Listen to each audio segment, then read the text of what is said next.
नमस्कार दोस्तों, जय जोहार। मैं कौशल तिवारी और बिहनिया संझा में आपका स्वागत है।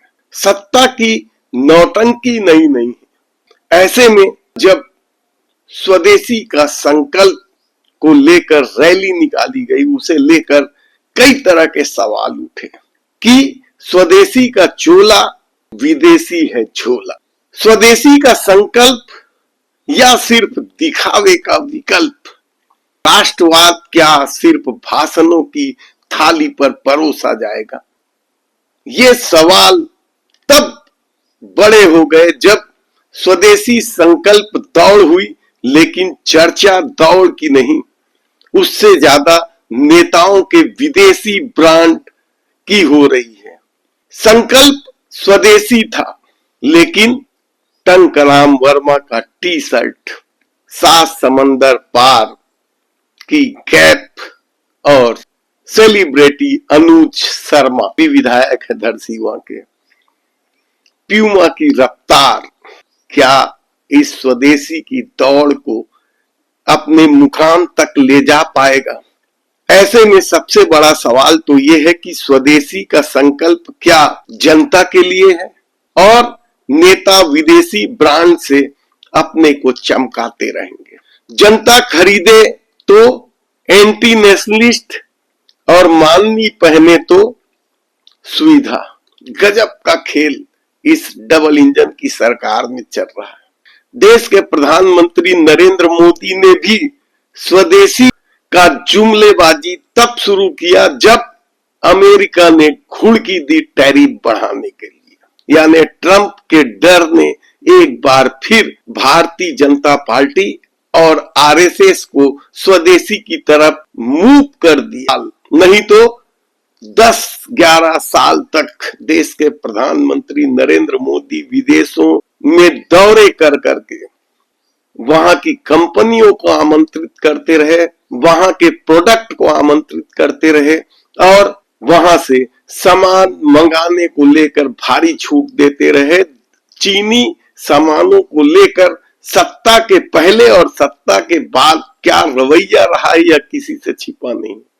हम बात चीनी घुड़की का नहीं कर रहे हैं, जिन्होंने दावा तो किया है ये हमारा है, और ये दावा तब किया जब भारतीय जनता पार्टी और आरएसएस अपने अपने मुख्यालयों में चीनी प्रतिनिधि मंडलों के स्वागत में लगे हुए थे या अपने को झुकाए हुए थे। ऐसे में छत्तीसगढ़ में जो संकल्प रैली निकली और उसमें नेताओं ने जिस तरीके से विदेशी ब्रांड का प्रचार किया, वह बेहद ही चर्चा का विषय है।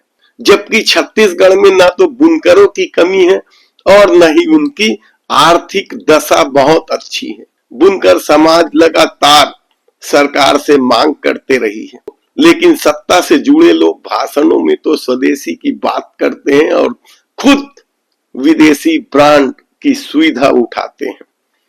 तस्वीर झूठ नहीं बोलती। मंत्री टंकराम वर्मा स्वदेशी का अलग जगा रहे हैं और ब्रांड पहन रहे हैं 1969 में सैन फ्रांसिस्को में जन्मा वह कैप का टी शर्ट। तो सेलिब्रिटी और विधायक अनुज शर्मा जर्मनी में जन्मा प्यूमा का जूता पहनकर इस संकल्प रैली यानी इस संकल्प दौड़ को स्वदेशी का मुकाम देने में लगे।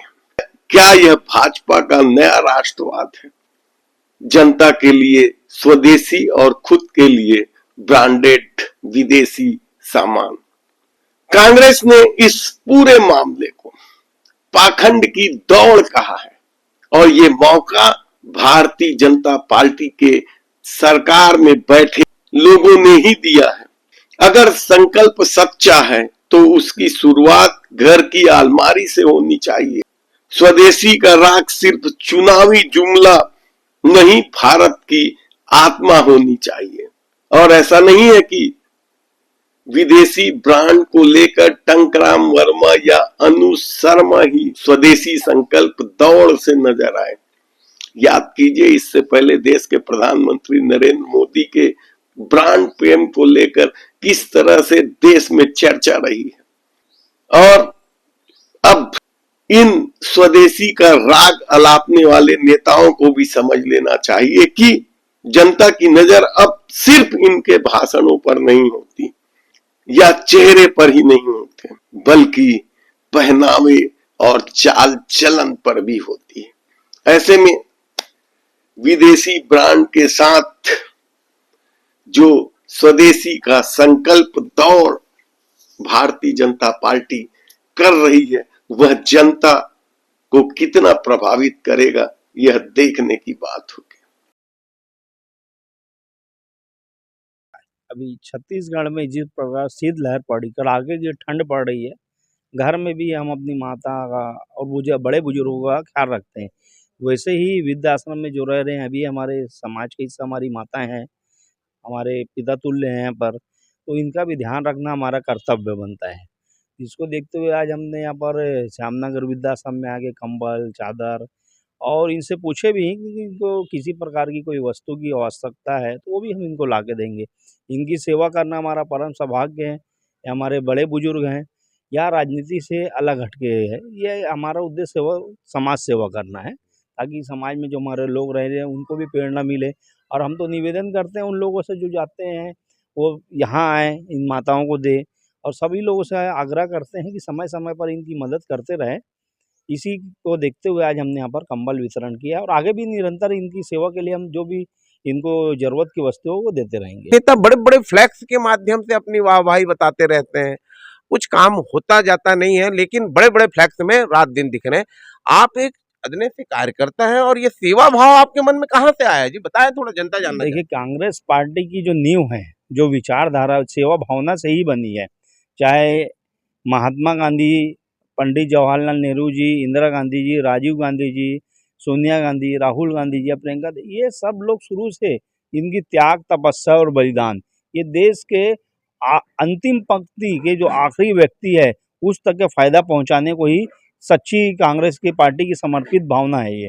कांग्रेस पार्टी हमेशा है जो समाज का आखिरी तबके का व्यक्ति है, उसके दुख तकलीफ को समझना, ये सिर्फ कांग्रेस पार्टी की ही देन है। कांग्रेस पार्टी ने हमेशा देश के लिए बलिदान दिया, देश के निम्न वर्गों को उठाया, दलित, आदिवासी, पिछड़ों की लड़ाई लड़ी, और कांग्रेस पार्टी की हमेशा सोच रही है कि हमको जो समाज के अंतिम पंक्ति के व्यक्ति, कांग्रेस पार्टी में किस नेता से ज़्यादा आप प्रभावित हैं, थोड़ा बताएं? वैसे तो हम इंदिरा गांधी जी को सुने हैं, देखे नहीं राजीव गांधी जी का, लेकिन आज की तारीख में राहुल गांधी जिस प्रकार गरीबों को, किसान, मजदूर, मोची, सब्जी बेचने वाला, एक-एक के पास जा रहे हैं। कौन ऐसा करता है? आज जो बोलते हैं राहुल गांधी को कि शहंशाह बादशाह, वो तो कभी वैसी वाली ज़िंदगी ही नहीं जीते। वो तो एकदम गरीबों के यहाँ भी बैठ जाते हैं, किसानों के पास एकदम मजदूर, जो राहुल गांधी को तंज कसते हैं, बल्कि वो लोग बादशाह वाली ज़िंदगी जी रहे हैं। सिर्फ राहुल गांधी को नीचे दिखा के अपने आप की राजनीति चमकाना, ये आज देश का उद्देश्य हो चुका है अन्य पार्टी के ये लोगों थे का। दिलीप चौहान जी, उनका कहना है कि राहुल गांधी जी से वो सेवा भाव सीखे हैं। जिस प्रकार देश की इतने बड़े परिवार का व्यक्ति और भारत देश की सेवा में लगा हुआ है, उसी प्रकार दिलीप चौहान जी भी सभी लोगों के, गरीब लोगों की सेवा करने चाहते हैं। आप देखते रहे न्यूज़ 72, मैं हूँ हरिवंदन नायक। धन्यवाद।